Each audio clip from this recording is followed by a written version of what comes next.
It's been quite a season for Mauricio Pochettino. His Tottenham Hotspur team chased Leicester all the way in the Premier League, only eventually to finish third. Tenemos que dejar de lado eso y centrarnos en todo lo que We have to put that to one side and focus on all the things we achieved, which was a lot. Now we need to think of how we can improve as a group. I think the most important thing, apart from the results, is that we have grown as a team. There's a new level of togetherness. What we can now go on to achieve in the Champions League is very important. This is the beginning of a successful era because of the potential we have. Self-belief, a strong will, but still willing to soak up information and to borrow from others. Constant learning and communication are key to Pochettino's philosophy. When I was younger, I thought I already knew everything. I thought I was already too good for anyone to be able to teach me. If I could say one thing to a 20-year-old Pochettino, it would be to listen to your coaches. Listen to the people with experience, and you'll become a much better player and person. As a coach, I'm always thinking about how I can get my point across in the right way. I say what I feel, and that's life. But it's also football as well. You can't separate the two. The way you are as a person and the things you want to say to someone, what you feel, your passion, that's what you transmit onto the pitch. But there's one manager who's exerted a particular influence. Marcelo Bielsa worked with Pochettino at Newell's Old Boys, Espanyol and Argentina. I've been fortunate enough to know him for many years. He took me under his wing.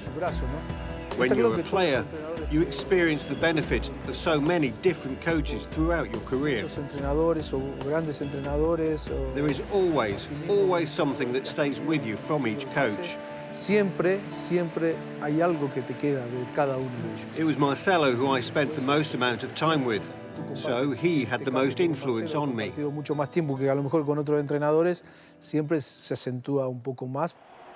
Argentina's footballing giants have loomed large over Pochettino's career, like his roommate at his first ever club, Newell's Old Boys. When I was 15 or 16, I used to sleep in my room with a life-size poster of Maradona holding the World Cup for Mexico '86 on my wall. And then, one day, Diego was actually sleeping in the bed next to mine. I find it very difficult to explain to people how I felt in that situation.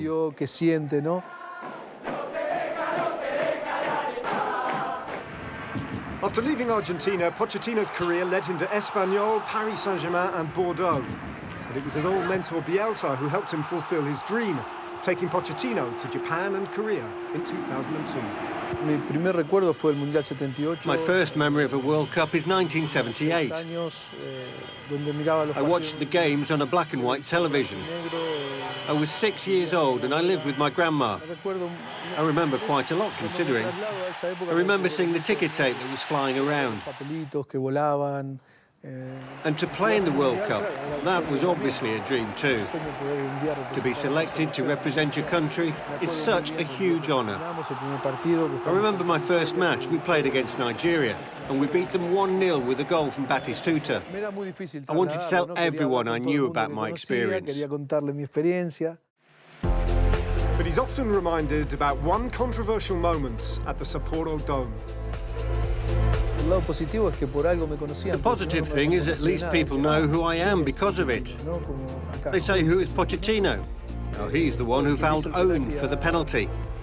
So at least something good came about from a bad experience, in that I got some recognition from the fact that people can identify it was me. Michael and I both agreed I didn't touch him at all, and it shouldn't have been a penalty.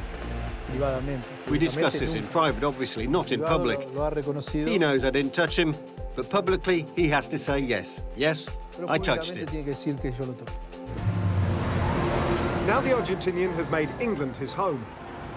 First, in Southampton. I guess I adapted pretty quickly. It wasn't difficult because it was such a friendly club. They had such open arms, the people, the players. They wanted to see something different, to learn and to improve. This was fundamental to my transition. I came to the perfect club for me to develop my ideas and put my philosophy into practice.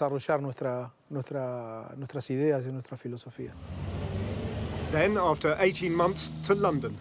The lure of Spurs and their Argentinian connections proving too strong to resist. I'm proud of it.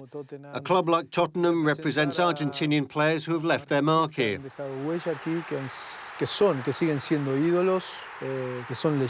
It's great, because there are still idols, legends, like Ricardo Villa and Osvaldo Ardiles.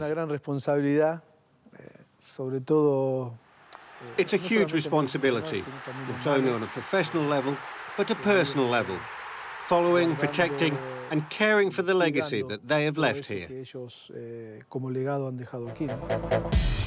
Pochettino has already delivered Champions League football to White Hart Lane. The club has shown faith in their young manager with a contract until 2021, and the disappointment of this season's title race is already a fading memory. I felt the affection of the people, the president, of everybody here. We're all happy at the moment. We have a great training facility and some great staff. Why would we move if we're all happy? We all identify with this club. We can do important things, I hope. And hopefully, we can all share the success together. A success we've been striving for many years.